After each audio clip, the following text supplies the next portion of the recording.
दुर्गा पूजा आसीपे सुभद्रा टंका 25 लाख हिताधिकारी पाइबे प्रथम किस्ती।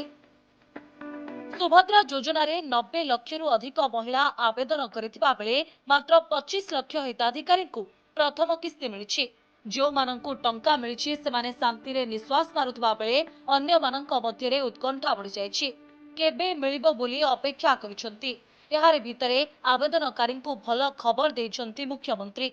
कहते महिला बड़ पर्व रे बाकी 25 लाख महिला सुभद्रा टंका मिलिबो। एथिसह पूर्व सरकार को टार्गेट भी करिसंती। आउ किछि दिन परे मु आशा रखिबी बद हुए आपनकर एमिति एक उत्सव पर्व आसुची। से पर्व समय रे से भौणी मानकर पर्व रे से महिला मानकर पर्व को संपुक्त होता पर्व रे पुणी 25 लाख महिला सुभद्रा योजना रे जो माने पाई ना पुणी खाता को डीबीटी माध्यम रे सही प्रथम किस्ती 5,000 टंका आपन खाता को दियो।